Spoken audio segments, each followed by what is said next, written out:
إن الحمد لله نحمده ونستعينه ونستغفره ونعوذ بالله من شرور أنفسنا ومن سيئات أعمالنا من يهده الله فلا مضل له ومن يضلله فلا هادي له وأشهد أن لا إله إلا الله وحده لا شريك له وأشهد أن محمدًا عبده ورسوله يا أيها الذين آمنوا اتقوا الله حق تقاته ولا تموتن إلا وأنتم مسلمون يا أيها الناس اتقوا ربكم الذي خلقكم من نفس واحدة وخلق منها زوجها وبث منهما رجالا كثيرا ونساء واتقوا الله الذي تساءلون به والأرحام إن الله كان عليكم رقيبا يا أيها الذين آمنوا اتقوا الله وقولوا قولا سديدا يصلح لكم أعمالكم ويغفر لكم ذنوبكم ومن يطع الله ورسوله فقد فاز فوزا عظيما اللهم صل على محمد وعلى آل محمد كما صليت على إبراهيم وعلى آل إبراهيم إنك حميد مجيد اللهم بارك على محمد وعلى آل محمد كما باركت على إبراهيم وعلى آل إبراهيم إنك حميد مجيد سبحانك لا علم لنا إلا ما علمتنا إنك أنت العليم الحكيم رب اشرح لي صدري ويسر لي أمري واحلل عقدة من لساني يفقه قولي أعوذ بالله من الشيطان الرجيم من همزه ونفخه ونفسه بسم الله الرحمن الرحيم ومن يشاقق الرسول من بعد ما تبين له الهدى ويتبع غير سبيل المؤمنين نوله ما تولى ونصله جهنم وساءت مصيرا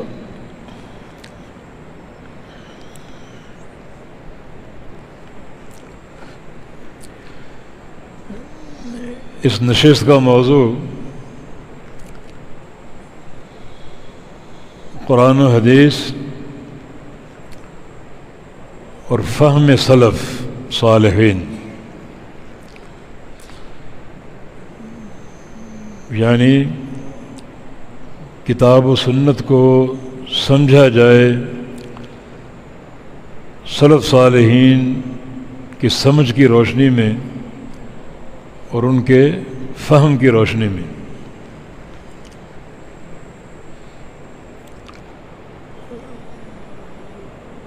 سلف یہ لام کی زبر کے ساتھ، جس کا معنی گزرے ہوئے اچھے لوگ۔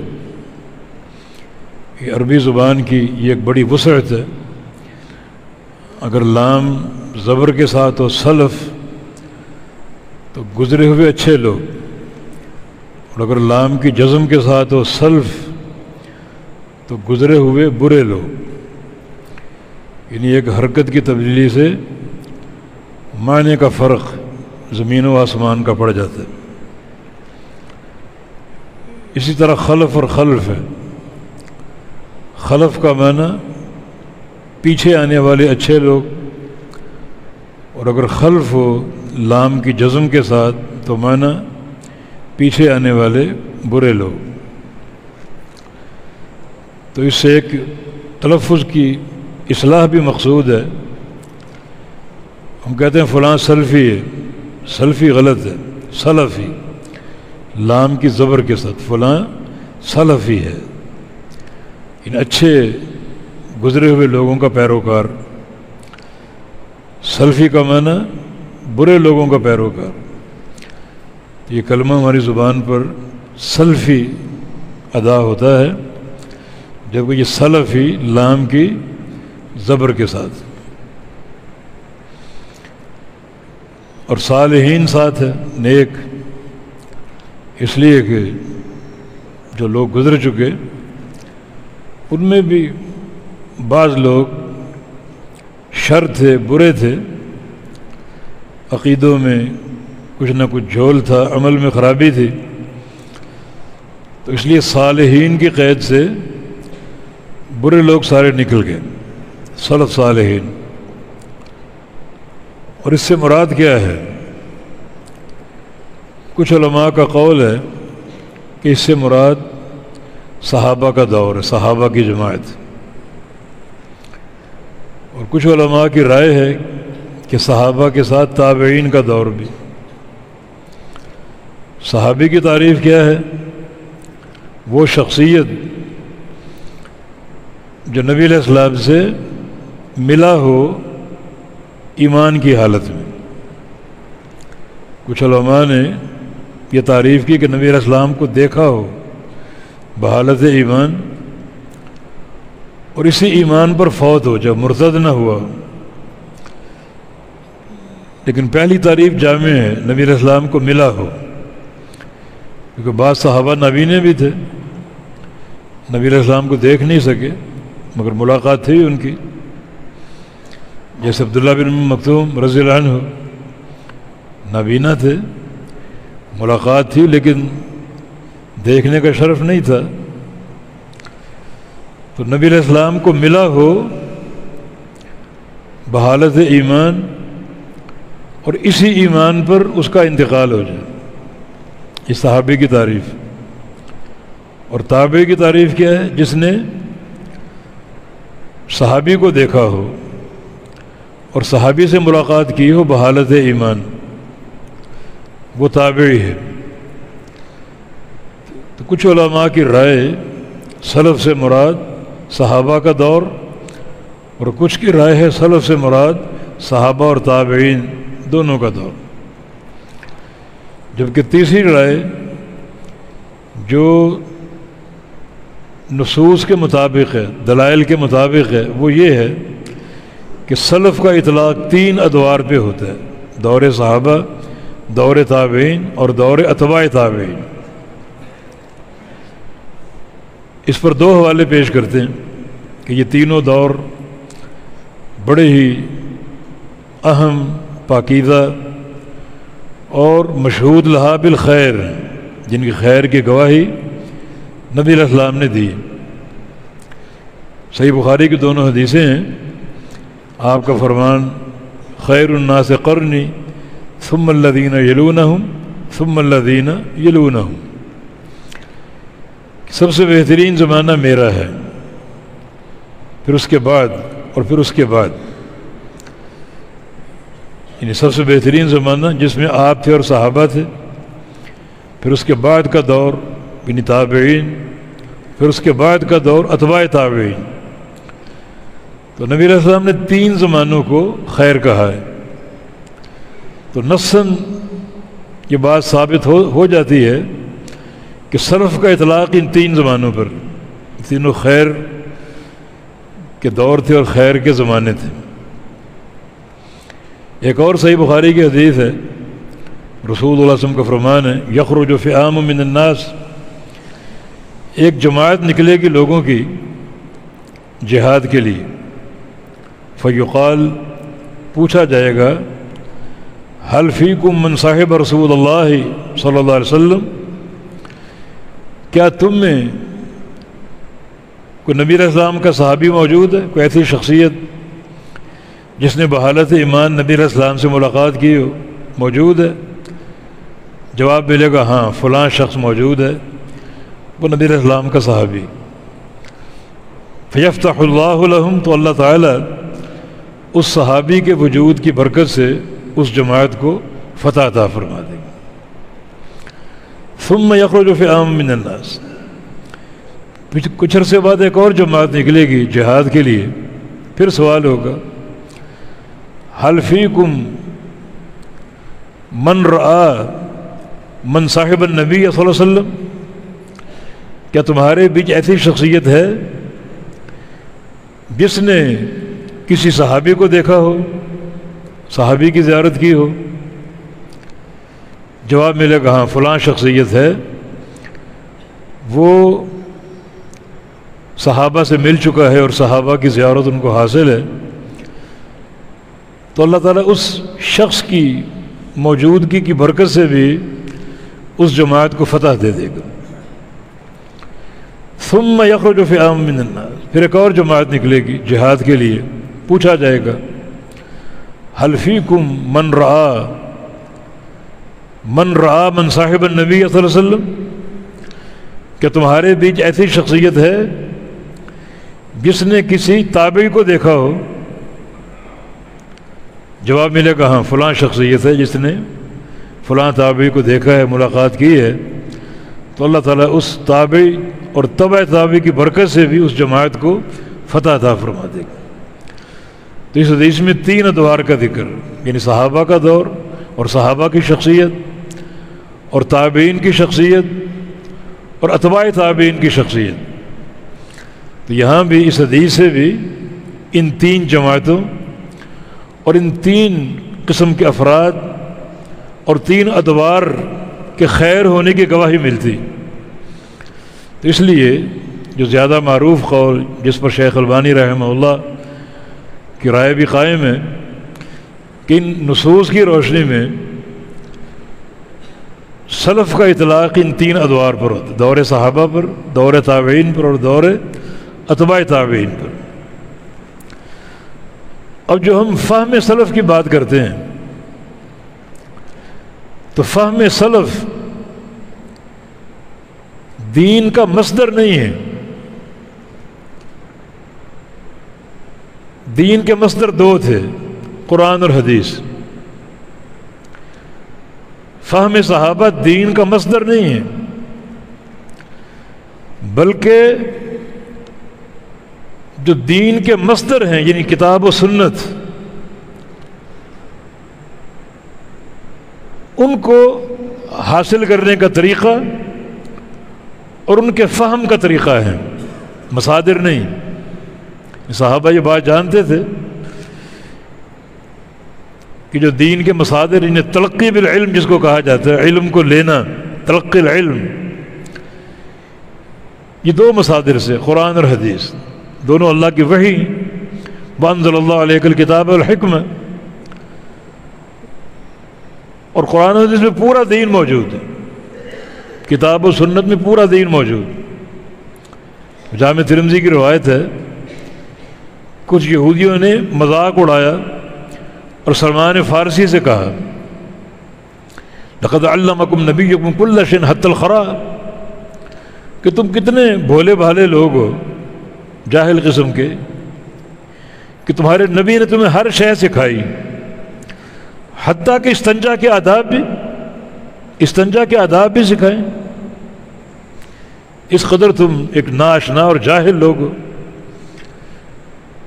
تو انہوں نے فرمایا کہ ہاں یہ ہمارے لیے فخر کی بات ہے،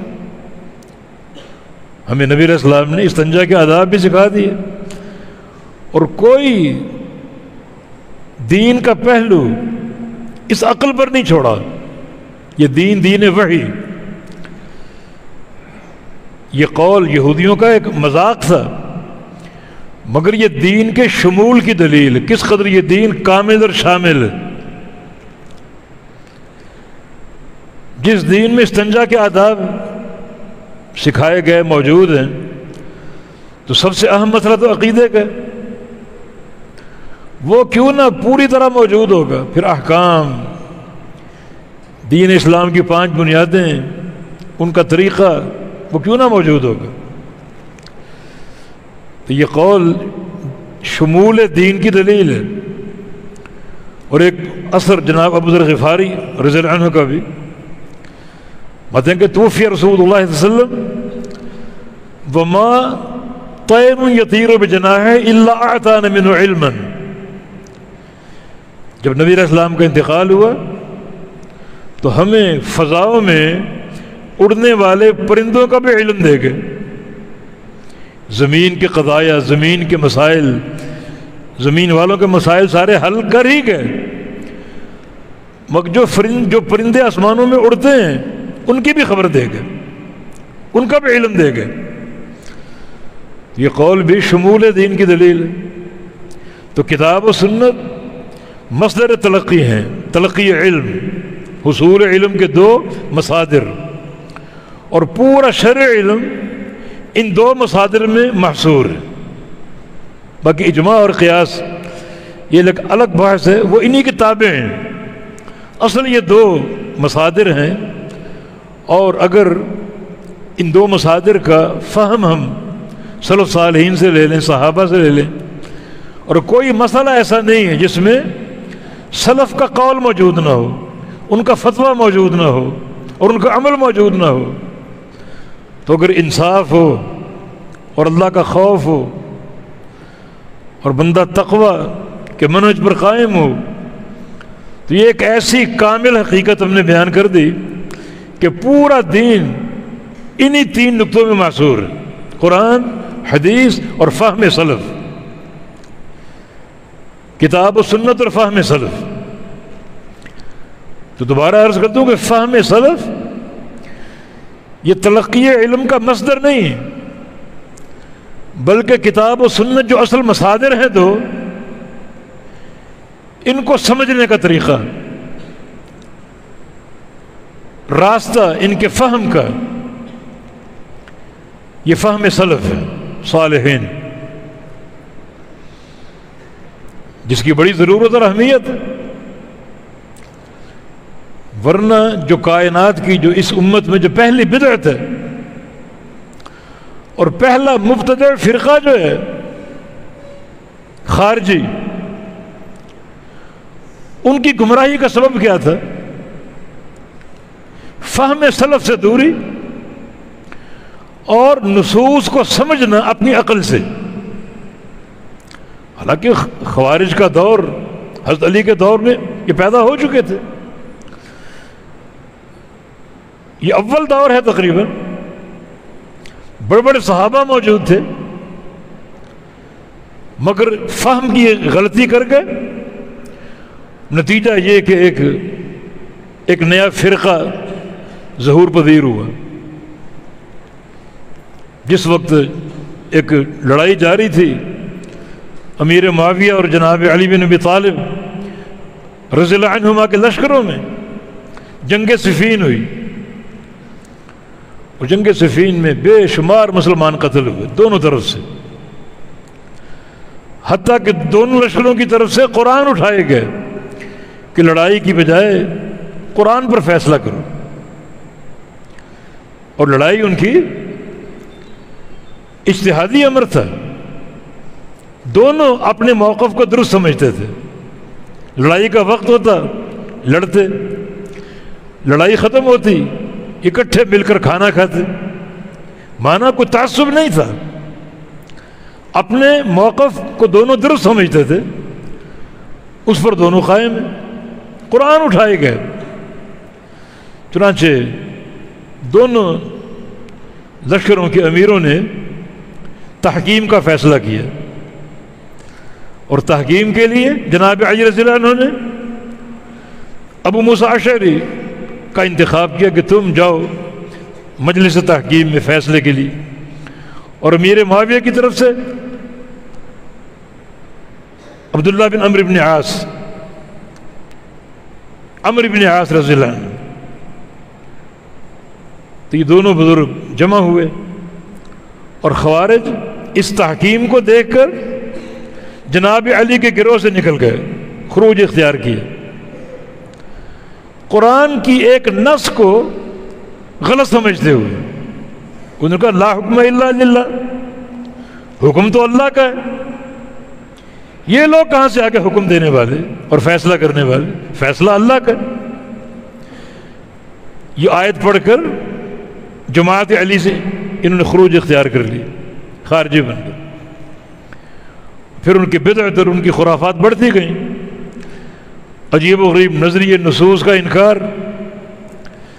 لیکن آغاز قرآن کی ایک آیت سے، مگر فہم غلط تھا۔ دیکھو قرآن کے دو حصے ہیں، ایک ہے منطوق قرآن اور ایک ہے مفہوم قرآن۔ منطوق قرآن کا معنی قرآن کے الفاظ، اور مفہوم قرآن کا مان ان الفاظ کا فہم. ایک بندہ بولے میں نے قرآن پڑھا ہے، میری دلیل قرآن ہے. کہ قرآن پڑھنا کافی نہیں، اس کا فہم پیش کرو، رائے نہیں چلے گی. ابو بکر صدیق رضی اللہ عنہ خلیفہ اول اور انبیاء کی جماعت کے بعد دنیا میں سب سے افضل انسان، ان کا کیا قول ہے؟ ایو سماء تذلنی و ایو ارض تقلنی لو قلت فی کتاب اللہ برأیی. اگر میں قرآن کی تفسیر اپنی رائے سے کروں، اپنی رائے سے باتیں کروں، تو مجھے نہیں معلوم کون سی زمین مجھے پناہ دے گی اور کون سا آسمان مجھ پر سایہ کرے گا. پھر اس زمین کے اوپر اور آسمان کے نیچے رہنے کا اہل نہیں ہوں. ان آیت تو قرآن کی پڑھی، اور جناب علی نے کیا فرمایا؟ کلمۃ حق ارید بہ الباطل. آیت حق ہے، معنی باطل ہے، آپ کی مراد باطل ہے. کلمہ حق ہے، قرآن کی آیت ہے. ان الحکم الا للہ، کہ قانون اور حکم اللہ کا ہے، لیکن آپ کا فہم باطل. عجیب فہم. اگر یہ فہم لے لیا جائے تو دنیا کی عمارتیں ختم ہو جائیں گی، محکمہ قضاء ختم ہو جائے گا، عدالتیں ختم ہو جائیں گی، جج ختم ہو جائیں گے. سب نے رائے تو دینی. ہاں، اس رائے کو دیکھا جائے گا. اگر وہ رائے کتاب و سنت کے مطابق ہے تو اللہ کا امر ہے، اللہ کے رسول کا امر ہے. اور اگر وہ رائے کتاب و سنت کے خلاف ہے تو وہ دین سے ہٹ کر دین کے خلاف ہے. لیکن فیصلہ کسی نے کرنا تو ہے نا. امارت موجود ہے، محکمہ قضاء موجود ہے. آپ کے اس فہم کا معنی یہ کہ امیر بھی باطل ہو گئے، جج بھی باطل ہو گئے، محکمہ قضاء بھی باطل ہو گیا، عدالتیں بھی باطل ہو گئیں. بھائی فیصلے کو دیکھا جائے گا، فیصلہ کتاب و سنت کے مطابق ہے یا کتاب و سنت کے خلاف ہے. اب دیکھیں آیت قرآن کی، مگر فہم اپنا ہے. فہم سلف کا فہم نہیں تھا، وہ صحیح مراد انہوں نے نہیں لی. نتیجہ کیا ہوا؟ ایک فرقہ بن گیا، بڑا گمراہ فرقہ. نبی علیہ السلام کے حدیث الخوارج ہم کلاب النار، خارجی جہنم کے کتے ہوں گے. اتنی شدید وعید. ایک قوم کی آپ نے خبر دی، یقرؤون القرآن لا یجاوز تراقیہم، وہ خوب قرآن پڑھیں گے مگر قرآن ان کے حلق سے نیچے نہیں اترے گا. تحقرون صلاتکم لصلاتہم وصیامکم لصیامہم. اتنی نمازیں پڑھیں گے تو اپنی نمازیں ان کی نمازیں دے کر حقیر جانو گے، اپنے روزے ان کے روزوں کے سامنے حقیر جانو گے. لیکن ادرکتہم لاقتلن قتلۃ عاد وثمود، اگر میں نے اس قوم کو پا لیا تو میں اس قوم کو قتل کر دوں گا جیسے اللہ نے قوم سمود کو برباد کیا تھا، کوئی بچہ تک نہیں چھوڑا. ایسا قتل کروں گا. اتنا گمراہ فرقہ بن گیا. یعنی شر و قتل تحت ادیم السماء. جب ایک مارکے میں یہ مارے گئے، ان کی لاشیں صحابہ نے دیکھی تو کہا کہ اللہ کے نبی کا فرمان تھا کہ آسمان کے نیچے سب سے بدترین مقتول یہ خارجی ہوں گے. اور انحراف کی اساس کیا ہے؟ قرآن کی ایک آیت. یہاں تک معاملہ ٹھیک ہے، مگر فہم اپنا، عقل اپنی، یہ اس فرقے کے ظہور کا باعث بن گیا. تو پھر جو تقویٰ کا منہج ہے اور اللہ کا خوف ہے، اس کی بنیاد یہی ہے. بحمدللہ ہمارا جو عقیدہ عہد الحدیث کا، کہ جو مصادر ہیں تلقی علم کے، حصول علم کے، وہ دو ہیں، قرآن اور حدیث. اور قرآن و حدیث میں بھی انسان شترے بے مہار نہیں، بلکہ کتاب و سنت کا فہم اپنے اسلاف سے لے، سلف صالحین سے لے. اسلاف میں صحابہ ہیں، تابعین ہیں، اتباع تابعین ہیں. تمام نصوص کے معنی، تفاسیر ان کے اقوال سے آپ کو ملے گی. دیکھیں ایک عقیدے کا مسئلہ، اسماء و صفات کا عقیدہ، صرف صحیح بخاری کا کتاب التوحید آپ لے لیجیے، یہ پورا موقف آپ کے سامنے آ جائے گا، یعنی قرآن، حدیث اور فہم سلف۔ امام بخاری رحمہ اللہ نے اللہ رب العزت کے اسماء و صفات کا عقیدہ پیش کیا ہے کتاب التوحید، ایک ایک صفت کا، ایک ایک نام کا ذکر کیا قرآن سے، پھر اس کے تحت نبی علیہ السلام کی حدیث جو اس آیت کی تفسیر ہے، اس آیت کو مزید کھولتی اور واضح کرتی، اور بیشتر مقامات پر جو الفاظ صفات ہیں ان کا معنی سلف صالحین کے اقوال اور ان کی تفسیر کی روشنی میں پورا ایک رنگ آپ کو، علمی رنگ ملے گا اسماء و صفات کے عقیدے میں۔ قرآنی آیات، نیچے نبی علیہ السلام کی حدیث، اور یہ فکر اجاگر کر دی کہ قرآن اور حدیث دونوں کا مدلول ایک ہی ہے۔ جو منکرین حدیث کا انکار کرتے ہیں، قرآن اور کہتا ہے، حدیث کچھ اور کہتی، کتاب التوحید پڑھو۔ عقیدے کا برگزیدہ مسئلہ ہے یہ، معرکۃ الآراء مسئلہ۔ ہر ترجمۃ الباب جو آیت پر قائم ہوا اس کے تحت حدیث نبی علیہ السلام کی جو اسی قرآن کی آیت کی تعبیر ہے، پھر اقوال سلف جا بجا پیش کیے۔ یہ ہے کتاب و سنت علی فہم السلف الصالح۔ کتاب و سنت میں اس کا ثبوت جا بجا موجود۔ اللہ تعالیٰ کا فرمان فَإِنْ آمَنُوا بِمِثْلِ مَا آمَنْتُمْ بِهِ فَقَدْ اهْتَدَوْا، اگر یہ لوگ ایمان لائیں کیسا؟ جیسا صحابہ کا ایمان۔ اپنے ایمان کے لیے عملی طور پر صحابہ کو دیکھیں، ان کے عمل کو دیکھیں، ان کے فہم کو دیکھیں، ان کے اقوال اور فرمودات کو دیکھیں، پھر یہ ہدایت پر ہے۔ تو ہدایت تو ضروری ہے نا، گمراہ انسان کامیاب نہیں۔ تو ہدایت کے لیے کیا شرط ہے کہ تمہارا ایمان کیسا ہو، تمہارا عمل کیسا ہو، تمہارا فہم کیسا ہو، جیسا اصحاب رسول صلی اللہ علیہ وسلم کا۔ یہ آیت اس بات کی دلیل ہے، جو سلف میں جو پہلی جماعت صحابہ کی، اللہ رب العزت نے ان کے عمل کو، ان کے کردار کو، ان کے اقوال کو ایک حجت کے طور پر پیش کیے۔ اس طرح کی اور آیات، والسابقون الاولون من المہاجرین والانصار والذین تبعهم بإحسان رضی اللہ عنہم ورضوا عنہ۔ سابقین اولین کا ذکر ہے، اور سابقین اولین میں دو جماعتیں، مہاجرین کی، انصار کی۔ مہاجرین جنہوں نے مکہ کو چھوڑا، مدینہ ہے، ترک وطن کیا ہے اپنا ایمان اور عقیدہ بچانے کے لیے، اور انصار صحابہ جنہوں نے ان مہاجرین کا استقبال کیا، ان کو جگہ دی، گھروں کے دروازے کھول دیے۔ یہ دو جماعتیں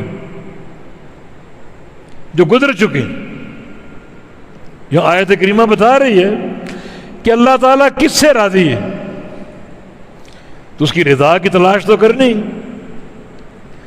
جنت کس کو ملے گی یہ بات معلوم کرنی۔ اخروی عذاب کو برداشت نہیں کر سکتے۔ اللہ کی رضا کی طلب اور جنت کی جستجو ہر بندے میں ہونی چاہیے۔ اور یہاں یہ مقام بتا رہا ہے کہ اللہ کس سے راضی ہے اور جنت کا داخلہ کس کو عطا فرمائے گا۔ دو جماعتیں، سابقین اولین مہاجرین، دوسرے انصار، تیسری ایک جماعت اور ہے۔ یہ دو جماعتیں گزر چکی اور تیسری جماعت آتی رہے گی۔ وہ کون سی جماعت ہے؟ والذین تبعهم بإحسان، یہ وہ لوگ جو ان کے متبع، ان کے پیروکار۔ امام مالک رحمہ اللہ اس آیت سے استدلال کرتے ہیں کہ صحابہ کے منہج کی اتباع فرض ہے، اور ظاہر سی بات ہے، اللہ کو راضی نہیں کرنا یہ فریضہ تو ہے ہی. جنت نہیں چاہیے، جنت کی جستجو، جنت کی طلب، وسارعوا الی مغفرۃ من ربکم وجنت، دوڑو جنت کی طرف، لپکو جنت کے حصول کے لیے. جب یہ فرض ہے تو اس کی اساس کیا ہے؟ ان انصار و مہاجرین کی، ان سابقین اولین کی اتباع. یعنی آیت کریمہ یہ بھی اس بات کو فرض قرار دے رہی ہے کہ منہج اصحاب رسول کی اتباع فرض ضروری. ایک اور مقام پر وَمَن يُشَاقِقِ الرَّسُولَ مِن بَعْدِ مَا تَبَيَّنَ لَهُ الْهُدَىٰ وَيَتَّبِعْ غَيْرَ سَبِيلِ الْمُؤْمِنِينَ نُوَلِّهِ مَا تَوَلَّىٰ وَنُصْلِهِ جَهَنَّمَ وَسَاءَتْ مَصِيرًا. یہاں دو باتیں ہیں، دو اسباب جہنم میں ڈالے جانے کے. ایک ہے من یشاقق الرسول، رسول کی مخالفت، رسول کی نافرمانی. رسول کی مخالفت کس چیز میں اس کی تحدید نہیں ہے، کوئی بھی مخالفت، رسول کی کوئی بھی مخالفت جہنم کے داخلے کا سبب ہے. جیسے فَلْيَحْذَرِ الَّذِينَ يُخَالِفُونَ عَنْ أَمْرِهِ، ان لوگوں کو ڈرنا چاہیے جو رسول کے کسی امر کی مخالفت کرتے ہیں. عن امرہ، امرہ میں عموم ہے، ان واحد کا صیغہ معرفہ کی طرف مضاف ہے، اور یہ عموم کا صیغہ ہے، یہ عموم کا مقام ہے. مفرد مضاف ہو معرفہ کی طرف تو اس میں عموم ہوتا ہے. ان امرہ اے فی جمیع امورہ، جو بھی آپ کے امور مخالفت کرے گا اس کو ڈرنا چاہیے فتنہ سے اور عذاب علیم سے. تو یہاں بھی من یشاقق الرسول، رسول کی نافرمانی کرتا ہے. من بعد ما تبین الہدیٰ، حالانکہ حق واضح ہو چکا، ہدایت واضح ہو چکی، اس پر جہنم کی وعید ہے. آگے وَيَتَّبِعْ غَيْرَ سَبِيلِ الْمُؤْمِنِينَ، یہ واو عاطفہ، اس کا عطف من یشاقق الرسول پر. جملے کی ترتیب یہ بنتی ہے من یشاقق الرسول من بعد ما تبین الہدیٰ، آگے نصلہ جہنم وساءت مصیرا. اور دوسرا جو اس کا معطوف ہے وَمَن يَتَّبِعْ غَيْرَ سَبِيلِ الْمُؤْمِنِينَ نُصْلِهِ جَهَنَّمَ وَسَاءَتْ مَصِيرًا. اور جو بندہ مومنین کے راستے کو چھوڑ کر کسی اور راستے کا انتخاب کرتا ہے وہ بھی جہنمی، وہ بھی جہنم. تنزیل کے وقت جب یہ وحی اتر رہی تھی، مومنین کون تھے؟ کون مومنین تھے؟ صحابہ کی جماعت تھی. غیر سبیل المومنین، ان مومنین کے راستے کو چھوڑ کر کسی اور راستے کو منتخب کر لے، کسی اور راستے کو تلاش کر لے، اس پر چل نکلے. جیسے رسول کی مخالفت کرنے والے کے لیے جہنم کی وعید ہے، ویسے مومنین کے راستے کو چھوڑ کر کسی اور راہ پر چلنے والے کے لیے بھی جہنم کی وعید. معنی بالکل واضح. رسول کی اتباع، رسول کیا لے کر آئے؟ دو چیزیں، قرآن اور حدیث. سبیل المومنین کیا ہے؟ کتاب و سنت کا فہم اس سبیل المومنین کی روشنی، جو صحابہ کا سبیل، اس کی روشنی. تو اس طرح کی بے شمار نصوص ہیں. کنتم خیر امت اخرجت للناس، کنتم خیر امت اخرجت للناس. یہ کنتم کا مخاطب کون ہے؟ کنتم بمعنی انتم، تم لوگ. کون سننے والے؟ صحابہ. خیر امت، یہ ترکیب اضافی، خیر امت. اس کی علماء نے دو ترکیبیں کی، ایک اضافی اور ایک توصیفی. خیر امت اپنے ظاہر کے ساتھ ترکیب اضافی، خیر مضاف اور امہ مضاف ہے. معنی کیا ہوگا اضافی کی صورت میں؟ تم امت کے بہترین لوگ.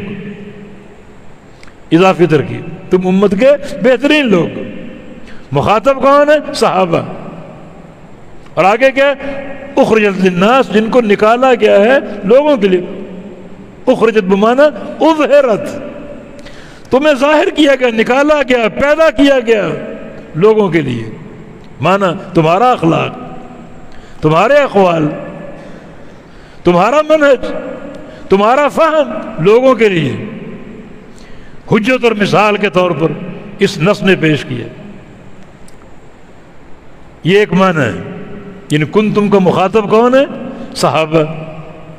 خیر امت ترکیب اضافی، امت کے بہترین لوگ. اور یہ معنی مؤید ہے ایک اور حدیث سے، ان هذه الامه جعل عافیتها فی اولها وان آخرها سیصیبها بلاء وامور تنکرونها. صحیح مسلم کی حدیث ہے. یہ میری پوری امت جو ہے، اس امت کی تمام تر عافیت جو ہے اس امت کے پہلے دور میں. وہ دور کس کا ہے؟ صحابہ کا دور. صحابہ کا دور. یہ ساری عافیت، ہر طرح کی بہتری اس امت کے پہلے دور میں ہے، یعنی صحابہ کا دور.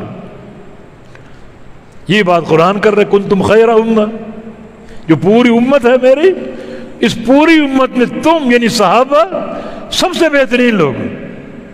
اور آگے جو محل شاہد اخرجت للناس ہے، تم کو لوگوں کے لیے نکالا گیا. تمہارا کردار، تمہارا عقیدہ، تمہارا عمل لوگوں کے لیے، رہنمائی کے لیے. تم نے قرآن اللہ کے نبی سے لیا، حدیث اللہ کے نبی سے لی، اور فہم اللہ کے نبی سے لیا، اور اس کو آگے منتقل کیا. تبھی تو صحابہ کو اللہ تعالیٰ کی حکمت تھی، اللہ کے نبی کے انتقال کے بعد دنیا بھر میں پھیل گئے. کوئی مصر، کوئی بغداد، کوئی بصرہ، کوئی کوفہ. اخرجت للناس، لوگوں کے لیے نکالا گیا تاکہ لوگ ان کو سنیں، ان کی صحبت سے فیض یاب ہوں،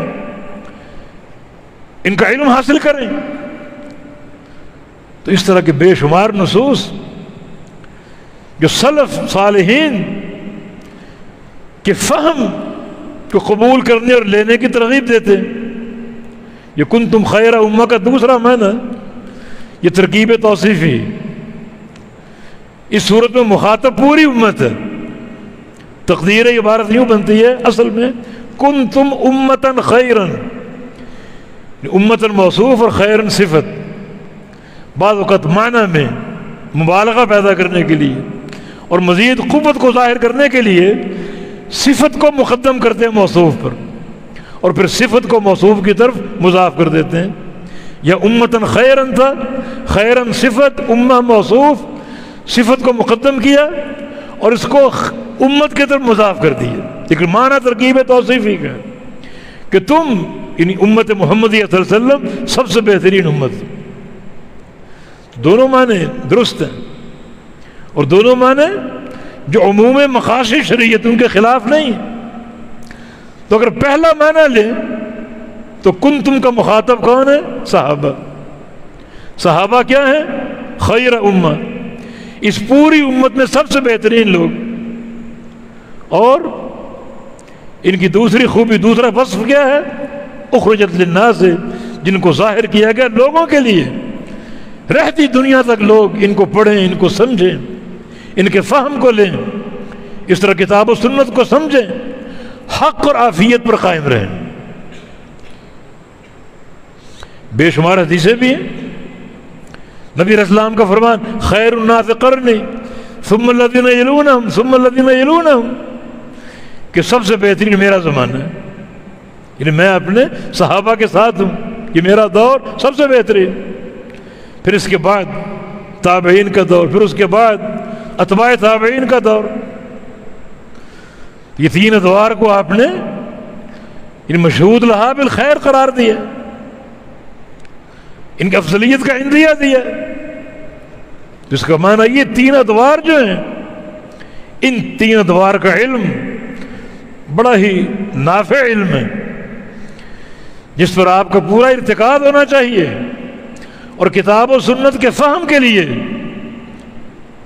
ان ادوار کے جو بڑے بڑے ائمہ، بڑے بڑے رؤوس دعوت کی اور علم کے، ان سے استفادہ کرنا چاہیے۔ جو حدیث فرق ہے، 73 فرقوں کی نشاندہی کی، 73 فرقے، وَكُلُّهُمْ فِي النَّارِ، سب جہنم میں جائیں گے الا واحدہ، سوائے ایک کے، اور وہ کون ہے؟ ہی الجماعہ، وہ جماعت ہے۔ جماعت سے مراد کیا ہے؟ وہ اللہ کے نبی کی جماعت، اللہ کے نبی کی جماعت۔ مانا پورا حق جو ہے وہ 73 میں تقسیم ہو چکا ہے، محصور ہو چکا ہے۔ امت کی دو قسمیں، امت دعوت اور امت اجابت۔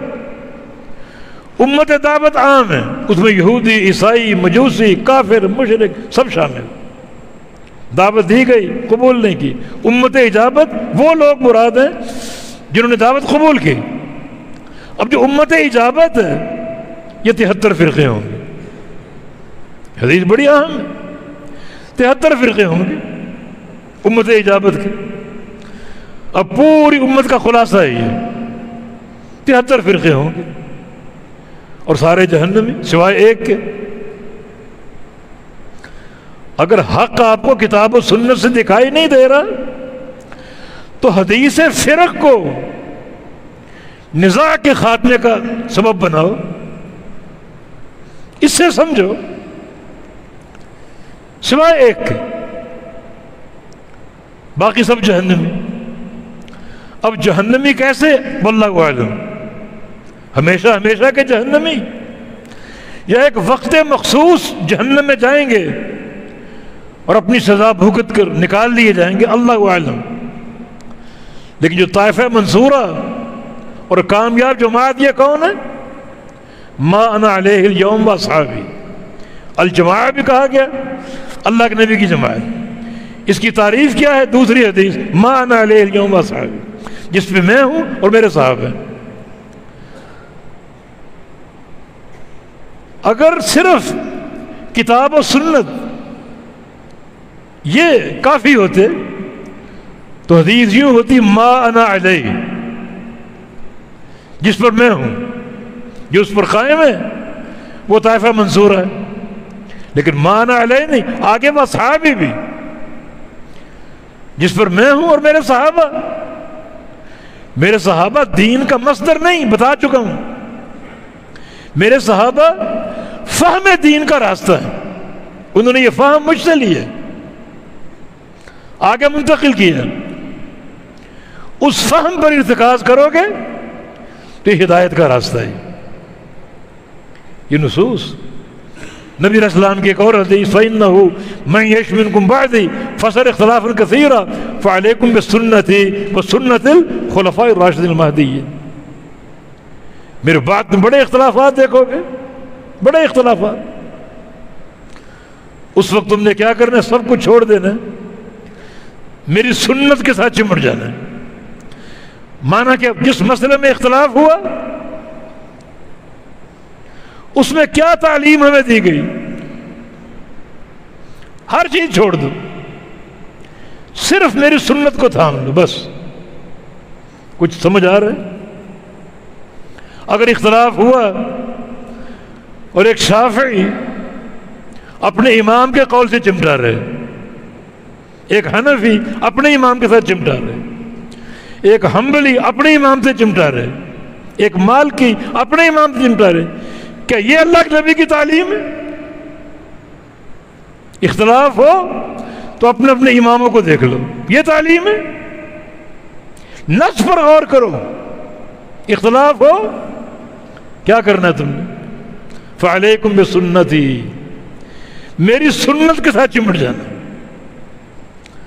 اور اتنا کافی نہیں، آگے وہ سنت الخلفاء الراشدین، خلفاء راشدین بھی، خلفاء راشدین 4 ہیں علی اختلاف الاقوال، ابو بکر صدیق رضی اللہ عنہ، عمر بن خطاب رضی اللہ عنہ، عثمان غنی رضی اللہ عنہ، علی مرتضی رضی اللہ عنہ، 4 خلفاء۔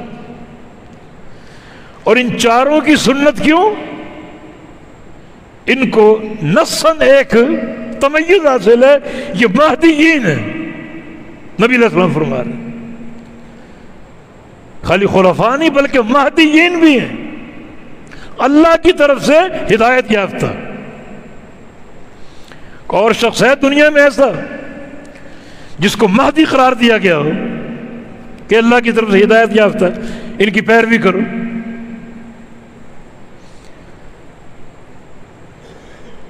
تو اتنا نہیں کہا کہ بس فعلیکم سنت، بس میری سنت، بس بس بس نہیں. آگے خلفاء راشدین، ان کا فہم جو اللہ کے نبی سے لیا، صحابہ کو دیا، یہ فہم متوارث جو قیامت تک قائم رہے گا. یہ حدیث بھی اس بات کی دلیل، ابو واقد اللیثی کی حدیث، نبی علیہ السلام نے فتنوں کی نشاندہی کی، میری امت میں فتنے ہوں گے. صحابہ نے پوچھا ہم کیا کریں پھر جب فتنوں کی کثرت ہو؟ مخرج کیا ہے، نکلنے کا راستہ کیا ہے؟ کیا فرمایا؟ علیکم بالامر الاول، تم لوٹ جاؤ امر اول کی طرف. امر اول کیا ہے؟ صحابہ، تابعین، اس کو اتباع تابعین. امر اول، لوٹ جاؤ امر اول کی طرف.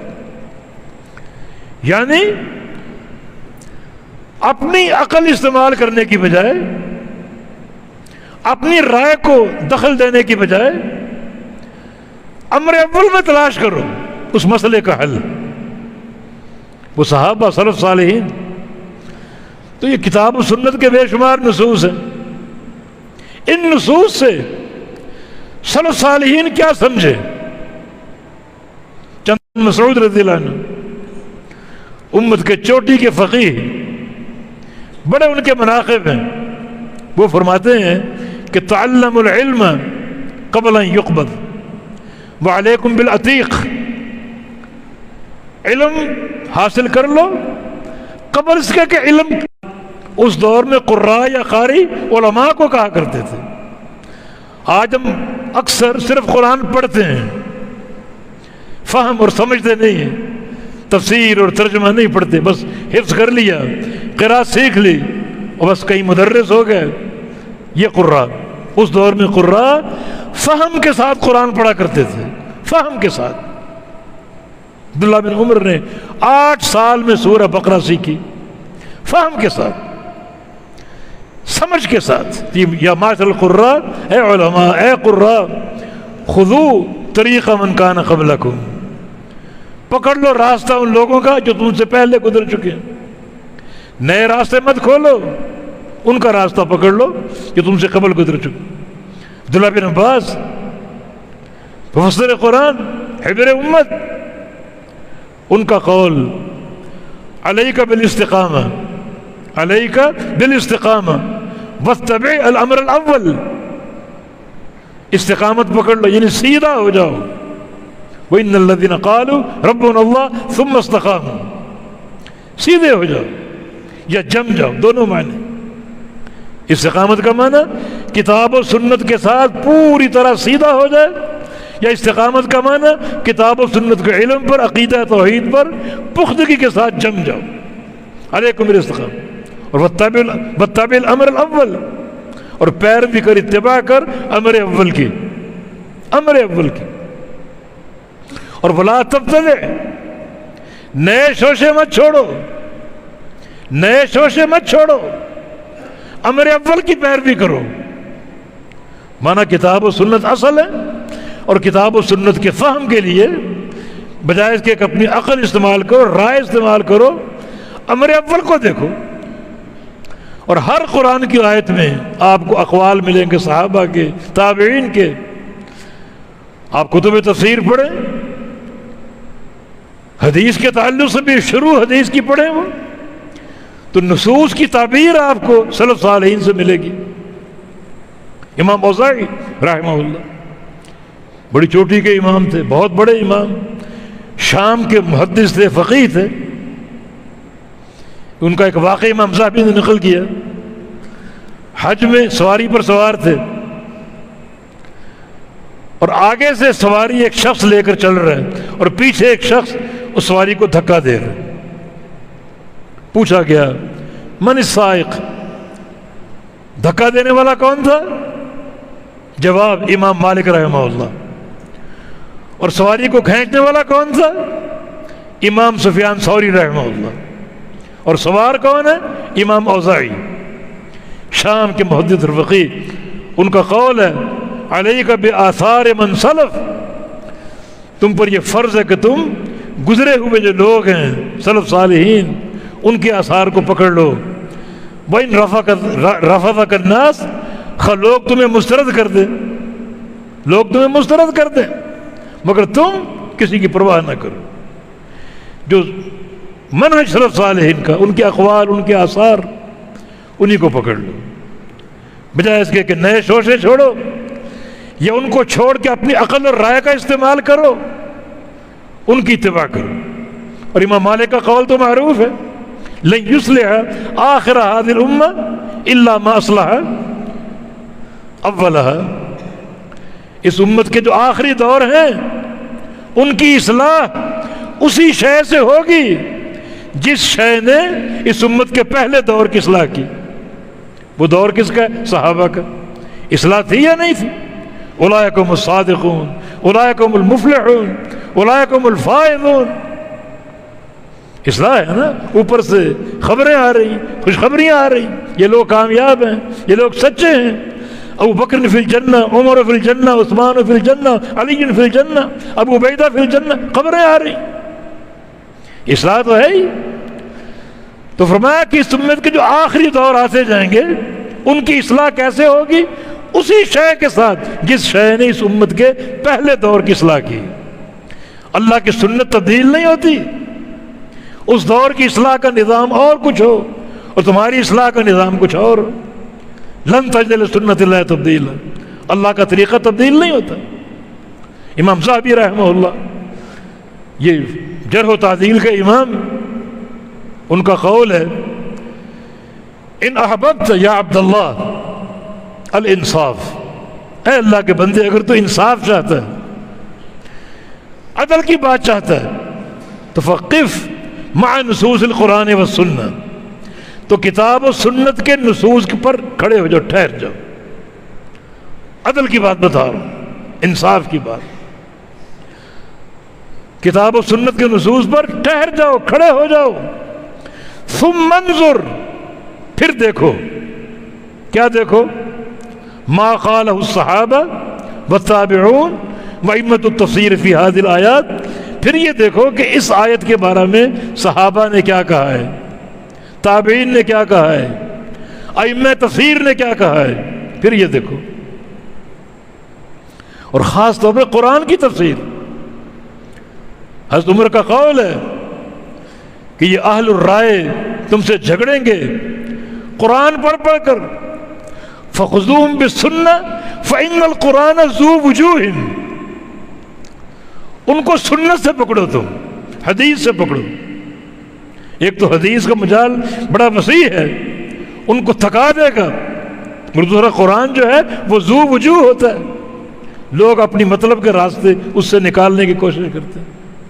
مطلب کے راستے، آزادانہ ایک سوچ اور فکر مطلب کا راستہ نکالتے،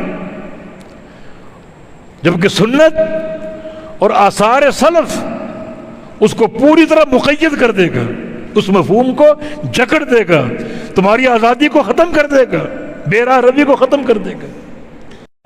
ان کا تعاقب سنت کے ساتھ کرو، حدیث کے ساتھ کرو. حدیث جو ہے وہ قرآن کے معنی کی تحدید کرے گی. اور مزید جو اقوال سلف ہیں ان کے ذاتی اقوال نہیں، وہ اقوال متوارث ہیں. اتباع تابعین نے تابعین سے لیے اور تابعین نے صحابہ سے لیے. آپ کو نظر نہیں آئے گا ان دینی مدارس میں کوئی اسکینڈل نظر نہیں آئے گا. ان آراء کا اور ان مذاہب کا کوئی اسکینڈل نظر نہیں آئے گا. کیوں؟ یہ فہم متوارث ہے، سند متصل ہے نبی علیہ السلام تک. کون اس کو چیلنج کر سکتا؟ تو بات یہ ہو رہی ہے کتاب و سنت علی فہم السلف الصالح.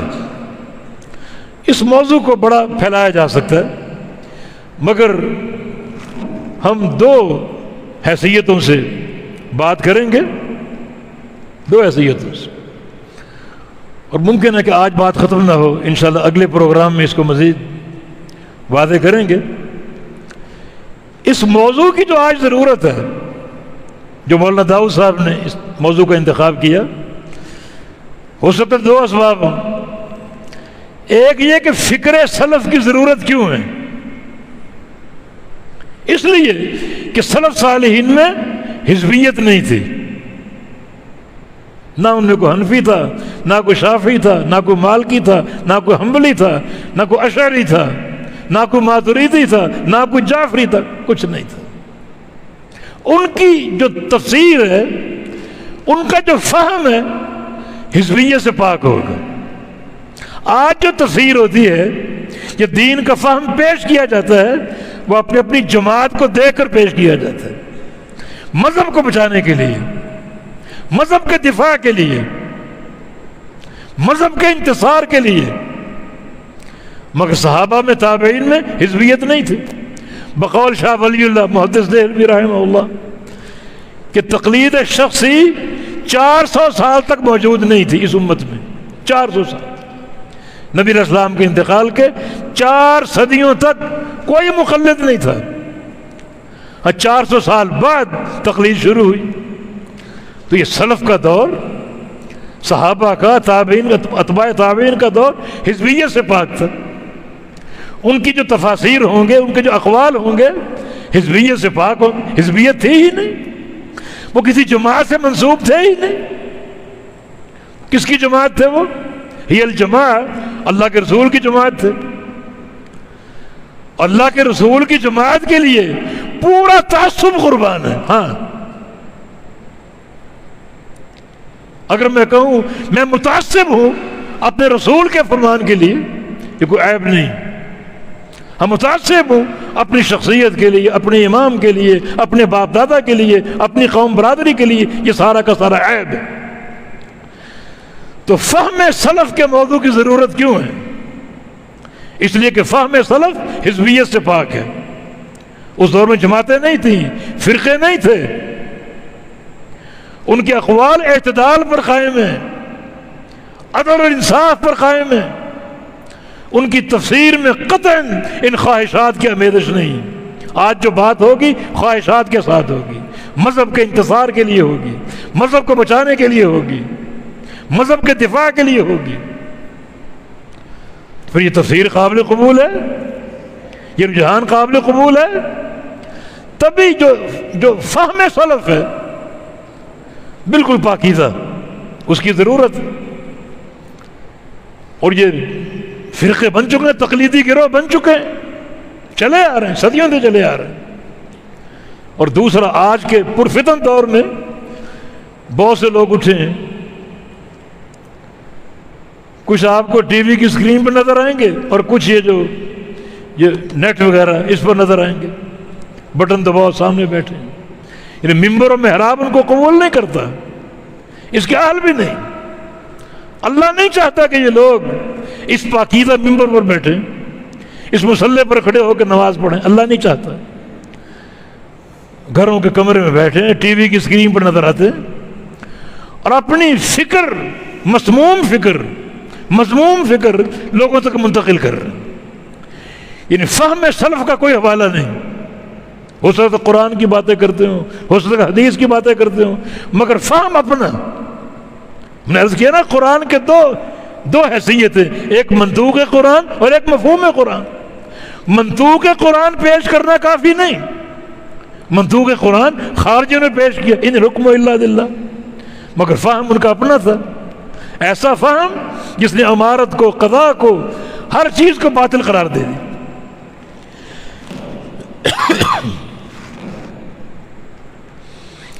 تو ان دو وجوہات سے اس موضوع کی ضرورت ہے، ان دو وجوہات سے۔ اب اس کی مثالیں بے تحاشا جو بات ہم نے کی ہے، چلیں ایک دو مثالوں سے ہم اس کو اور نکھارتے ہیں۔ ان خوارج کے بعد ایک گروہ پیدا ہوا معتزلہ کا، ان کو عقل پرست کہتے ہیں، عقلانی، الفرقۃ العقلانیہ، عقل سے بات کرنے والا۔ اور آج بھی جا بجا معتزلہ کے چوزے موجود ہیں جو معتزلہ کی بات کرتے ہیں۔ عقل کو دخل دیتے ہیں. عقل کا کیا کام بھائی اس دین میں؟ وہی الہی موجود ہے، کتاب و سنت موجود ہے، اور سلف کی تراث موجود ہے، سلف کی وراثت موجود ہے، علمی وراثت. ٹھوکریں کھانے کی ضرورت ہی نہیں. لیکن یہ لوگ بیٹھے ہیں بن ٹھن کے، گمراہ ہیں اور گمراہ کر رہے ہیں.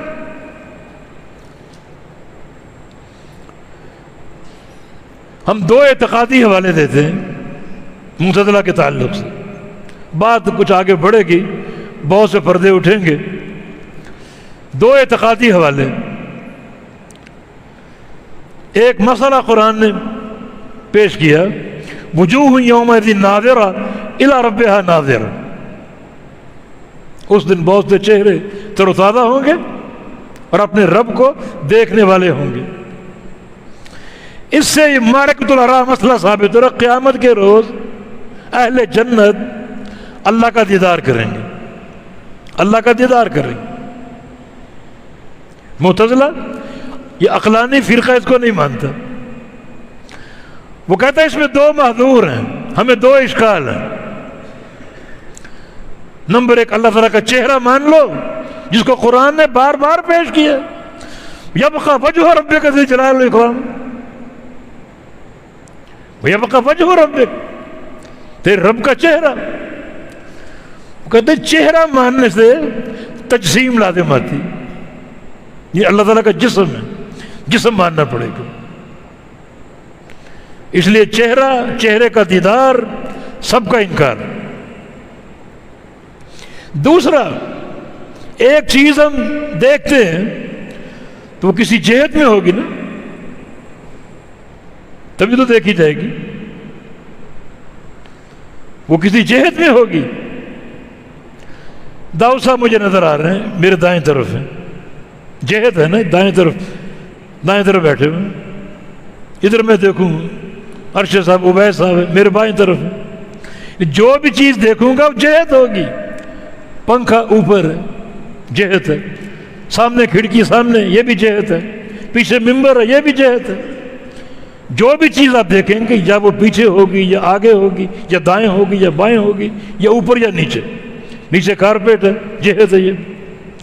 یعنی جو بھی چیز دیکھو گے اس کی جہت ماننی پڑے گی، بغیر جہت کے نہیں دیکھ سکتے. جو بھی چیز دیکھو، آگے یا پیچھے، دائیں یا بائیں، اوپر یا نیچے. 6 جہات ہیں، دائیں بائیں اوپر نیچے آگے اور پیچھے. تو کہتے ہیں اللہ تعالیٰ کو اگر دیکھنا ہے تو اللہ کسی جہت میں ہوگا، یہ دائیں طرف ہوگا یا بائیں طرف ہوگا یا آگے یا پیچھے. تو مانا وہ ذات محصور ہے مخلوقات میں، محصور. یہ دو ہمیں اشکال ہے. بھئی یہ دو باتیں سلف صالحین نے کی. یہ آیت کس پہ اتری؟ محمد الرسول اللہ صلی اللہ علیہ وسلم پر. آپ نے پوچھا جبریل سے یا اللہ تعالیٰ سے کہ تجھے دیکھنے کی کیفیت کیا ہوگی؟ اس سے جسم لازم آ رہا ہے. صحابہ نے سنا، صحابہ نے پوچھا رؤیت باری تعالیٰ کا کیا طریقہ ہوگا؟ اس سے تجسیم بن رہی ہے، جسم لازم آ رہا ہے. کوئی سوال کیا؟ نہیں. آمنا وصدقنا. یہ فہم سلف ہے. اللہ تعالیٰ کے اسماء، اللہ تعالیٰ کے صفات، ان نصوص کو سن لو اور سکوت اختیار کر لو. بس جو قرآن کہہ رہا ہے، حدیث کہہ رہی ہے، وہ حق ہے. کیفیت پر نہ الجھو. وہ سمیع البصیر، اللہ سنتا اور دیکھتا ہے. سنتا کیسے ہے یہ بیان نہیں کیا ہے، بس سننے پر ایمان لے آؤ. کیفیت پر بحث کرنے کی ضرورت نہیں. دیکھتا ہے، ایمان لے آؤ.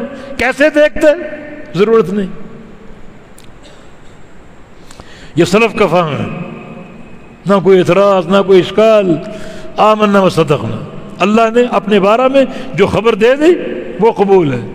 کیفیت اللہ نے نہیں بتائی، وہ اللہ کے سپرد ہے. ہاں یہ عقیدہ ضرور ہے کہ اس کے سارے نام، ساری صفات اور سارے افعال مخلوقات کی تشبیہ سے پاک ہے اور درجہ کمال پر کوئی نقص نہیں، ان میں کوئی نقص نہیں. اب اس اپنے الجھے ہوئے منتشر فہم کی بنا پر اللہ تعالیٰ کے دیدار کا انکار کرتے ہیں. یہ نصوص کا انکار. اساس کیا ہے؟ غلط فہم. اساس کیا ہے؟ سلف صالحین کے فہم سے اعراض. اپنی عقل. اب قرآن کی آیت ہے، کیا کرو گے اس کا بھی کچھ کرو. دو تعویلیں باطل قسم کی. الی ربہا ناظرہ، وہ کہتے ہیں مضاف محذوف ہے. الی ثواب ربہا ناظرہ، چہرے تر و تازہ ہوں گے اور رب کے ثواب کو دیکھیں گے. اب سوچو یہ معنی بنتا ہے کہ جو جنت میں داخل ہو گیا وہ جنت کی نعمتوں کو نہیں دیکھے گا. پھر کیا معنی ہے اس کا؟ اللہ کیا بتانا چاہ رہے ہیں؟ جنت میں داخل ہونے والا اللہ کے ثواب کو نہیں دیکھے گا؟ جنت کی حوروں کو، نہروں کو، پھلوں کو دیکھے گا نہیں کیا؟ یہ ایک فطری اور طبعی امر ہے. اس کے لیے استدلال کی ضرورت ہے؟ کوئی نئی خبر نکالو یہاں سے. اور نئی خبر وہی جو قرآن بتا رہا ہے، رب تعالیٰ کے چہرے کا دیدار. اور کچھ لوگوں نے اور مزہ کا خیز بات کی، جناب ناظرہ بمعنی منتظرہ، رب کا انتظار کریں گے. پرلے درجے کی جہالت. طلبہ علماء یہاں بیٹھے ہیں. ناظرہ بمعنی انتظارہ کب آتا ہے؟ صلے کا استعمال. اس فرق کو بھی پہچانو. ایک ہے ناظرہ اور ایک ہے ناظرہ الیہ. ناظرہ الیہ کا معنی دیکھنا، اس کا صلہ الہ آ جائے، جیسے یہاں پر الہ ربہا ناظرہ دیکھنے کا معنی، اور ناظرہ بمعنی انتظار. یہاں متعدی بصلہ الہ ہے دیکھنے کے معنی میں. ہمارے ایک معاصر ساتھی ہیں، وہ مشہور ہیں بڑے عورتوں کی خدمت میں. رمضان میں وہ تراویح پڑھاتے ہیں اور تسبیح کی نماز کا اہتمام بھی کرتے ہیں. کسی شادی حال میں عورتوں کا رش ہوتا ہے، بڑی ان کی ترجمانی کرتے ہیں. انہوں نے فتویٰ دیا کہ شوہر کے لیے جائز نہیں ہے عورت کو مارے. عورت کو مارے جائز نہیں. یہ ایک طرح کی عورت کی ایک بازاری لفظ چمچہ گیری. بھی قرآن میں تو مارنے کا ذکر ہے. شوہر اگر عورت سے نافرمانی دیکھو تو 3 مرحلے. ہلکا پھلکا مارے، فاضربوہن، اور یا پھر بستر جدا کر دے، یا پھر طلاق دے دے. تو ضرب کا ذکر قرآن نے کیا. اب ان کی تفسیر سنو. جب فہم سلف سے دور بھاگو گے، اپنے فہم کو پیش کرو گے، تو دنیا ہنسے گی ان مزہ کا خیز باتوں پر اور ان پرلے درجے کی جہالتوں پر. وہ فرماتے ہیں کہ ضربہ کے 2 معنی، ایک مارنا اور ایک چلنا. چلنا کہاں سے؟ فضربوا فی الارض، زمین میں چلو. ہاں جی، چلنے کے معنی نہیں ہے. لیکن وہی صلے کا استعمال نہیں جانتے. ایک ہے ضربہ اور ایک ہے ضربہ فیہ. فرق کرو گے نہیں کرو گے؟ ضربہ کا معنی مارنا اور ضربہ فیہ کا معنی چلنا. یہاں فضربوہن، یہ باب اپنے مفعول کی طرف خود متعدی بغیر صلہ کے واسطے کے. تو پھر یہ جہالتیں، لطیفے، مزہ کا خیز باتیں پیدا ہوں گی اگر فکر سلف سے انحراف کرو گے. ہم نے بہت سی مثالیں دینی ہیں. رات اصل میں لاڑکانہ میں تھے، بلکہ آگے رتو ڈیرو وہاں ایک پروگرام تھا، اور لوٹتے یہاں فجر ہوگی، کوئی آرام کا موقع نہیں مل سکا. تو ویسے بھی وقت کافی ہو گیا. اگلا پروگرام اسی موضوع پر ہوگا انشاءاللہ. اور ہم نے بہت سی مثالیں دے کر واضح کرنا ہے کہ فکر سلف کیوں ضروری ہے اور منہج سلف کیوں ضروری ہے. اور اگر اس منہج سے ہٹ جاؤ، سرک جاؤ، تو کس طرح گمراہیاں اور ضلالتیں ہمارے پیش نظر ہوں گی. اللہ پاک ہمیں ہدایت دے دے، ہمیں صحیح فہم کی توفیق عطا فرما دے، کتاب و سنت کا فہم عطا فرما دے، سلف صالحین کی محبت عطا فرما دے. منہج سلف کا معنی سلف کی محبت بھی ہے، صحابہ کی محبت، تابعین کی محبت، ائمہ تفسیر کی محبت. یہ محبت بھی تو باعث اجر ہے. بالتوفیق بإذن اللہ تعالی. اقول قولی ھذا واستغفر اللہ لی ولکم، وآخر دعوانا ان الحمد للہ رب العالمین.